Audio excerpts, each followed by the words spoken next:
And now it's my great honor to introduce our first keynote speaker. Earlier this year, during his Senate confirmation hearing, he stressed that our near-peer competitors are evolving faster than we are, and that the Air Force and Space Force must innovate faster to stay ahead. Now, as the 27th Secretary of the Air Force, the Honorable Dr. Troy Meink brings decades of experience in airspace and acquisition. He is committed to streamlining acquisition, expanding the industrial base, and modernizing the nuclear deterrent, while ensuring that America maintains superiority in space. His goal is straightforward: to organize, train, and equip the Department of the Air Force with the lethality, skills, and speed needed to deter any aggressors. Please welcome the 27th Secretary of the Air Force, Dr. Troy Meink.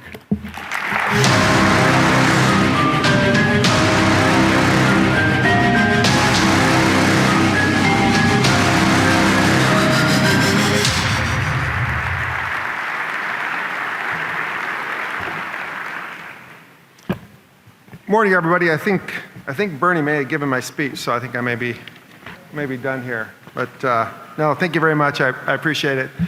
So how are we all doing this fine Air Force morning? How are we all doing this fine Space Force morning? How did that happen? The Air Force is supposed to outnumber the Space Force by about 50 to 1, something like this. How are we doing a fine Joint Force morning? So almost 40 years ago today, maybe 40 years ago in July, I got my first introduction to the Air Force when I was at Air Force ROTC, the 6 weeks ROTC training camp we do in the summertime. And for some unknown reason, they had a Marine drill sergeant doing PT in the morning. So he opened every morning with, "How you doing this fine Air Force morning?" I'm not convinced he was doing it with respect, but it was burned into my mind, and I remember it. I still use it with my family. They don't really care for it when I do it early in the morning, but I still use it across the board. So thank you very much. Thanks, Bernie, for the introduction. Thank you, everybody. I was a little afraid people weren't going to show up, but it doesn't look like that's a problem. So thanks, everybody, for coming. Thanks, AFA. My wife and I been around the Air Force for 40-odd years. She's retired Air Force as well. Well, I was in the Air Force, not retired. She's retired Air Force. And we've seen the great things that AFA does for the Airman and Guardian and for that entire 40 years. And I think they're stepping up even more today than they ever have in their entire history. So not only thank you for the conference today, but thank you for all the great work they do. And special thanks to General Alvin and Gina. Not only for the 39 years of service that I could talk for hours about, but although I've been around the department a long time, stepping into this job 4 or 5 months ago, General Alvin's just been fantastic. There's a lot going on. As you know, it's a great big department, a lot of things going on, and I just can't thank General Alvin enough for everything he's done for me. General Saltzman, you helped a little bit too, but thank you, General Alvin. I really, really appreciate all the help. And thanks for all the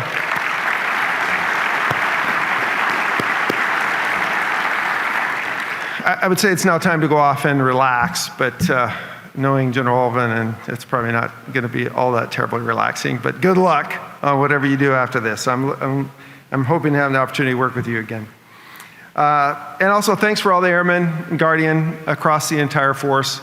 When I came into the job, it's like 4.5 months ago, my thought was, in the first month, I would get out to all the major commands, both in the department, the Air Force and the Space Force, and try to hit all the COCOMs. And I really wanted to do that in the first month. Yeah, that didn't work out. That was a little aggressive on my goals there. But I have gotten out and had an opportunity to see pretty much all the commands, both the Air Force and Space Force. Hasn't touched all the COCOMs, but pretty much all the commands across. And I've had an opportunity to meet with Airmen and Guardians, and that is the funnest part of the job. There's no question about it. I've really, really enjoyed it, and the selfless service that they give. And back in the States, and I'm going to talk a number of times about some of the visits I had overseas to the Indo-PACOM theater for Refor PAC, one of the largest exercises the department's had. I don't know, General Alvin in 20, 30 years, probably 40 years, he's still getting the thumbs higher. But super impressive, and I'm gonna chat a lot about that as we go into it. But there's a couple of airmen that I also want to thank, as probably I'm certain everybody knows here. 78 years ago, last week, the Air Force was formed, 1947. As part of the celebration, we had an air show out at Andrews, I think a week ago, last Friday. And I got a chance to meet with a lot of airmen, and I got to meet with 2 airmen that have been around longer than the Air Force has been around. Dick Nelms and Alan Shapiro were there. Dick flew 35 B-17 missions over Europe. I think in the beginning of the war that was statistically impossible to survive 35 B-17 missions over Europe. And Alan flew C-47s across Europe, including over Normandy. So impressive airmen. And one of the things that really got me thinking about with that, and the selfless service that you get there. Matter of fact, one of my mentors when I was in my mid-20s, I knew him for 5-6 years before I even realized he flew B-47s, towed gliders over Normandy during D-Day, not just over Normandy, but during D-Day. And that selfless service existed then, it still exists today, and I've been so impressed with that. But saying that, one of the things I really took away and thought a lot about since then was, what came out of World War II really formed the Air Force, and to some degree the Space Force today. It was a number of years later before the Air Force was officially stood up. But really the rise of air power and the importance of dominating the air domain became quite obvious during World War II. And to be honest, it was really the Space Force as well. I mean, the Space Force wasn't stood up until many years later, but the V-2 rockets, it was already starting to be understood the importance of space. And yeah, it took many decades for the Space Force to be stood up, but you're already looking back and see the makings of what was to come. The interesting thing is and the great thing and the great benefit of having the Air Force and its performance throughout the time was we've really had air dominance since then. Pretty much uninterrupted air dominance then. And as mentioned, and I'm sure will be mentioned many times, that is coming under threat. And it's not the first time. I mean, our air dominance, the ability for us to dominate the air domain has really come under threat a number of times, and we've had our cage rattled a bit, both on the air and the space side of the house. Start of the Korean War, the air dominance was not what we would like to have seen. I think the air-to-air kill ratios were less than 2, depending on the pilots we're going against. Vietnam, same way. We did not have air dominance, or to the level that we would have liked, but we went after it. We focused, we took after it. Now, today, the U.S. Has air dominance. I think the 50-odd to 1 kill ratios, the best bombers, the best fighters in the world. But they are, no question, coming under threat. And we're going to have to do, just like we've done many times in the past, we're going to have to focus, we're going to have to make sure we maintain that dominance. Same thing in the space side of the house. Coming out, soon after World War II, a lot of focus on the space environment as well, across the nation, not only the Air Force, but before the foundation of NASA. And then Sputnik happened, right? That rattled the entire country as well. And we had to focus, we had to respond to that, and we did so. 12 years later from Sputnik, we were landing on the moon. That is a level of focus that I think we need going forward. If we don't have, matter of fact, by the way, this is from a space side of the house. This is over 60 years ago, but this is still my favorite footage. Apollo, Saturn rocket taking off. Still amazes me today that we can build such a thing. And I do this for a living, and it still amazes me we can build such a thing. But we responded. And again, 12 years later, we were on the moon, and we've maintained space power, but ever since. The challenge, of course, is space power is being threatened the same, if not more, than air power. And our job is to make sure we don't lose it. I mean, it's plain and simple. It seems pretty obvious to everybody. I hope it is pretty obvious to everybody. Our job is to maintain that dominance going forward, that advantage the U.S. has had. Now I'm going to try to be positive, or I'm going to try to be balanced. I'm going to be a little bit positive, but not necessarily always positive. What I've seen, the innovation, what we're doing across the force is super impressive. No question, we still have the best trained force in the world. The question, though, is, are we doing everything we need to do to maintain that power? And I'm going to talk about a number of details as I walk through the next 20 minutes about things we need to do, maybe dive into a little bit more detail than some of the other things you've heard, and where I think the department needs to focus. The challenge we have is in maintaining that power. The rest of the world pretty much knows how we operate. Desert Storm was I think, we talk about rattling our cage with some of the challenges we've had to us. I think this rattled a lot of people's cage, particularly China and others. They watched what we did. They watched how the U.S. essentially dismantled the fourth largest army in the world with very little, very, very light casualties compared to the size of the force that we took on. And they have been focused on this since then. They have been razor focused on this since then. And there's a lot of talk about it, but it didn't really hit my mind. It didn't really come to clarity to me probably until about 15 odd years ago. I was doing a study looking at, really how quickly were the Chinese evolving. And it's not just the China threat we have to worry about, but they're the most significant threat from a mass perspective. How quickly were they evolving? It was back when I was working at DNI. We did a fairly detailed study on that, and not only what and how fast they were evolving, but what was driving that evolution, that speed of what they're developing. When the data first came to me, I thought it was wrong. Right? I didn't think there was any way possible that they were evolving that much faster than we were. Their development timelines were a fraction of ours. And I'm not going to go into, I can talk hours about why we think that was and why we thought that was not going to be sustainable and why we thought that would taper off with time. But that galvanized my mind, that focused my mind that the only way we're going to maintain our advantage is we have to innovate, and we have to innovate faster than our adversaries. And again, it's a rate of change thing. No matter how far you are ahead, unless you're innovating faster than they are, then you're going to lose that advantage. You will lose that advantage. And it's not just in technology. People always jump to, particularly since I spent a lot of my time doing tech development, people always jump to, you're talking about technology, you're talking about inserting technology, which is true. It's critically important, but it's not just technology, right?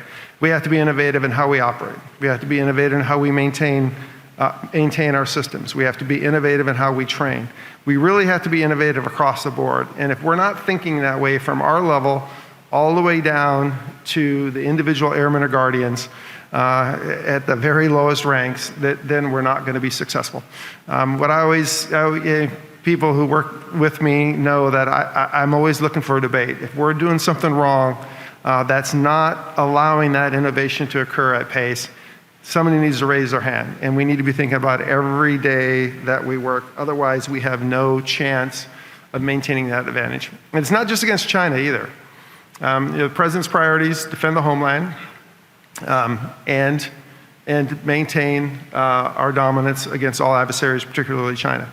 But that varies a lot, right? It's not just the high mass China. It's that low-high mix of capabilities that we're coming against. Whether it's the terrorist groups or whether it's a full-up China, we have to defend, we have to be innovative against all of those activities. And not just compete, we got to win. We got to be able to win, we got to be able to deter, and we got to be able to win, period.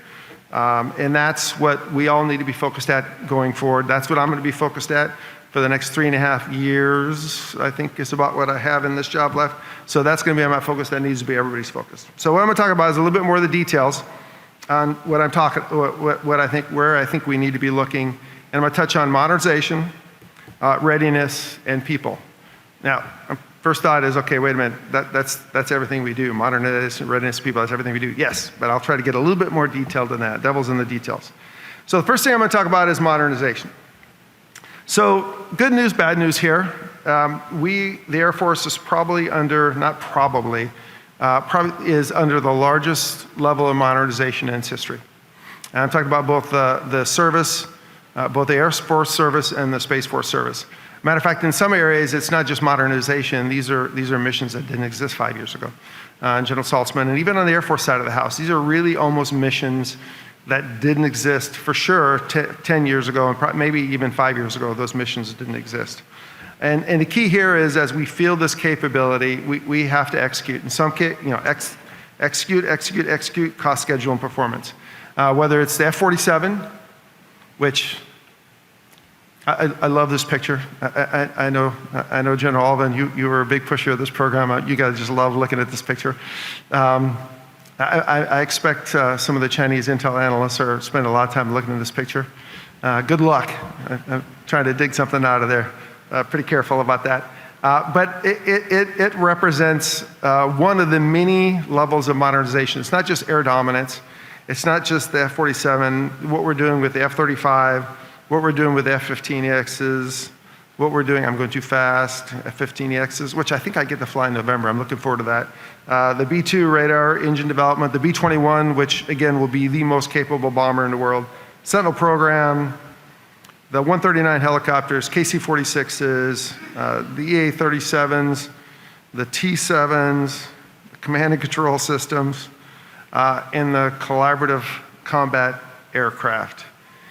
Every single mission area that the Air Force and the Space Force have to do are in the progress, or in the midst of being modernized.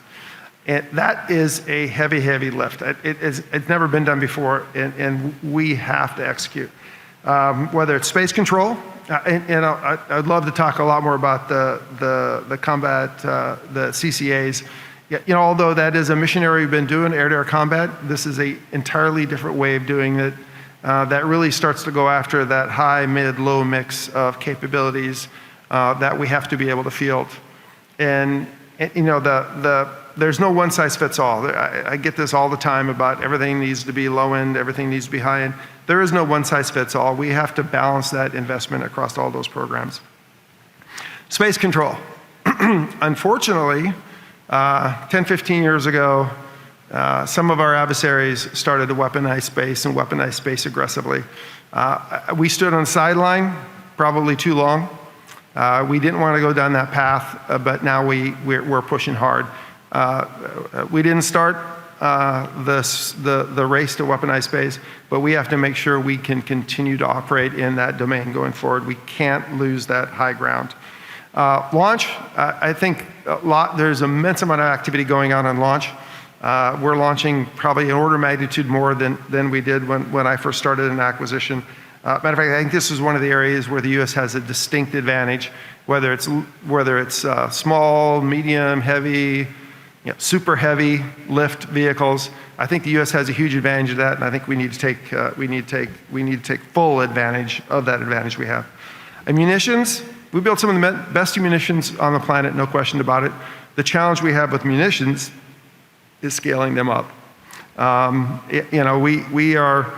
We are really good across the board at building things. The challenge we're having right now is how do we scale those cost and schedule-wise to deliver the mass that's needed, both from just the pure numbers, and then as we start to go into some of the higher end munitions, that's going to be a big challenge. The challenge is on some of these programs we've been doing really well. Some of these programs we've not been doing well at all. Nunn-McCurdy on the Sentinel program, the B-25 radar and engine upgrade program. On the Space Force side, OCX, some of these programs are just not executing well. We have to improve our execution. I've done this a long time in my career, and my focus has always been making sure you have authority, resources, and talent lined up. On the authority side of the house, I think the Hill, this administration, this Pentagon leadership is going to do a lot to better align the authorities.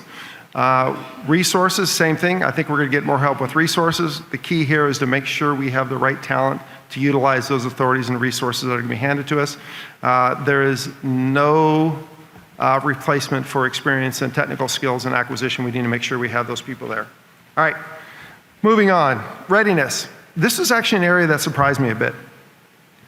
We again have some of the best aircraft, even though they're coming under challenge, under threat from some of our adversaries, F-22, F-35, B-2, best programs, best aircraft flying right now. again, coming under challenge, but they are still very dominant weapon systems. And I knew there was a readiness challenge. I didn't appreciate how significant that readiness challenge was. It's a phenomenal platform, but when I go out to Langley and there's a number of aircraft non-operational sitting around the ramp that aren't even being worked on because we simply don't have the parts to do that, that's a problem, right? We have to fix that. And there's a series of things I think we're going to have to do. First thing is efficiency. When you don't have unlimited resources, which we don't have, we need to make sure we are applying the resources we have for weapon system sustainment and readiness to the right and highest priority systems. What does this mean? If a system is not capable of operating in a contested environment, then we need to be second guessing and/or thinking about how much money we're dumping into readiness on those platforms. The Ukrainians like to put out videos. This is a souped-up quadcopter, probably in the thousands of dollars, shooting down a multi-million-dollar drone, right? If it can't operate in a contested environment, probably the only place you have a non-contested environment is over the US because of the proliferation of these systems. So we need to make sure we're investing our money in the systems that are capable of operating in an environment that we expect them to operate in to be effective. Maintainability, we need to improve. We need to work with the contractors. When we're getting a part that's supposed to last 400 hours and it'll last 100 hours, that's unacceptable. We need to work with the contractors, the government, the contractors, and make the right investments to improve the serviceability and the reliability of our weapon systems and the parts we're putting in those weapon systems, because that ends up driving it. This has actually been a surprise to me, to the level of challenges we're having. That has to be addressed. Data, I always get this term wrong, but aircraft readiness machine. Did I get it right, General Alvin? I got that right. This is the start of looking at data in a much more holistic, using advanced techniques to try to better understand the state of the fleet, but also what we can do to improve the reliability and maintainability of the weapon systems. How do you fly them to make them more survivable? Same thing in the Space Force side of the house. It's a little bit different, but it's similar. There's a lot going on in the Space Force, the 2,000-mile screwdriver to work on the satellite. There actually is such a thing. It's called software.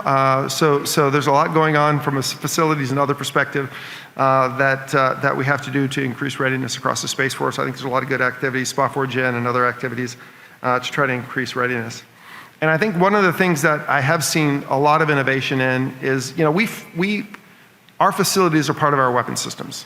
In many cases, we fight from our facilities, both on the Air Force and Space Force side of the house. And I think the challenges we've had with building out infrastructure, the high costs you pay and the long schedules from a military construction perspective has been a huge challenge, but I'm seeing a lot of innovation. I got an opportunity to go out to basically fly, which was super fun, fly in the back of a C-130 out of Guam across Tinian to Saipan at a couple hundred feet, hanging out the back. It was a little uncomfortable at first, but then it got fun after you knew that strap was going to hold you in. You weren't going to fall off the back. But it was great. But what was interesting about it is flying over Tinian. This is an airfield, right, that's basically been left for the jungle to grow over since World War II. The CEs have cleared this place, are building hangars, rolling tarmac in a fraction of the time it would traditionally we would need to do construction. General Chair, that was a fantastic, Schneider, it was a fantastic visit out there. But the innovation that they're using and how they go about building that construction, the authorities that I think we can give them to do it better. Matter of fact, when I came out of there, I wanted to just hire another 50,000 civil engineers in the Air Force and have them do all of our construction, but that's probably impractical. But it was something that was, again, innovation in everything, not just acquisition technology, but innovation in how we do maintenance, innovation in how we do construction. That's what we need to be focused on. All right, last thing. I'm burning through my time pretty fast here. Last thing, people. Again, the most important thing we have, the most critical thing, and I actually think the thing we're best positioned in. We have the best trained, best morale workforce any military and probably in the history of the Air Force, and I've been super, super impressed. But we are asking them to maintain and work on some of the most technical and complex systems, fly, operate, maintain, And we need to make sure we're doing everything we can to support that workforce. We're also asking them to work on airplanes, as was mentioned in the introduction, that are older than any time in the history of the Air Force. It's the only picture of myself in this video, I hope. I had to bring it up because the picture on the left is 36 years ago. I think it's in Riyadh or DAF, or I'm not sure where, in front of a KC-135. I never flew a KC-135 younger than I was. The picture on the right is the same aircraft, not the same kind of aircraft, the same aircraft a month ago on Guam. Right? We will be maintaining aircraft probably that are 100 years old on the path we're on, right? Because it's just so hard to replace these things. Now, it's a phenomenal aircraft. I mean, I thought the crew chief was going to make us put on booties when we walked up into the airplane. I mean, that thing was perceived as better than when I was in the airplane. The Guard takes really good care of aircraft. But that is the challenge we have. And also when I was over there, it's not just maintaining that wide breadth of systems, but it's also the fact that you're maintaining and operating these things in extremely harsh conditions, which is why there's a big push across from that culture of fitness. Not only are high G fighters or bombers where you're flying 37-hour missions, but maintaining and operating, loading, fueling aircraft in those environments is unbelievably harsh. And I was super impressed with the innovation just going on there, not just in construction, but how they're doing the agile combat employment, a lot of great work being done. But we have to support them. We have to support the workforce. So a number of things have happened over the last 5-10 years. Quality of life, I think there's been great progress there. Putting more money into dorms, putting more money into childcare, child daycare centers, increasing salaries, all those things are good. We need to continue to focus on that. I also think we need to do quality of service. There's a lot of things going on with respect to trying to make sure that we are allowing. Again, we have some of the most highly technical, highly skilled workforce that we've ever had. How do we make sure that there's job satisfaction? How do we make sure that they are continuing to do the things they were trained to do as long as they want within their career? How do we let pilots fly? How do we let engineers do engineering work? How do we let cyber operators do cyber? And there's a lot of technical tracks. We're doing part-time stuff in the Space Force. They're the warrant officers for the cyber folks. I think all those things are good. And we really need to make sure that we are doing everything we can to support them from a quality of life, but also support them from quality of service. The Air Force doesn't have a recruiting problem. We met our recruiting goals 3 months earlier this year. The challenge, of course, we have is how do we make sure that we maintain and take advantage of the investment we place into them. All right, so I'm going to wrap up because I'm running out of time. I'm going to wrap up and just say a few things. I have zero concern about the ability of the department to employ combat power. I think the chief is going to talk about a number of those in a little bit more detail, but I have zero concern about our ability to employ combat power. We have the best trained, most talented workforce I think the Air Force, Department of the Air Force has ever had, Space Force, Air Force have ever had. The challenge I see is how do we make sure they have the tools at the mass and scale that we need to be successful in maintaining our advantage and deterring all aggressors. It's not just having the tools, it's having it at the scale and the mass that's required to do that. And again, I will say it again, innovation, innovation, innovation. When you watch what our adversaries are doing, unless you're moving faster than they are, no matter how far you are ahead, they will overtake you. No question about it. We've seen it in some areas. Now we're doing great, and it's not just innovation and technology. I'm going to hit on this again and again. It's innovation across the board. And if we, as the leadership, are not doing everything we can to support you moving fast and being innovative, you need to tell us that, because we will not be successful without that. So thank you very much. I appreciate the time this morning. Fly, fight, win. Semper Supra. Thanks, everybody.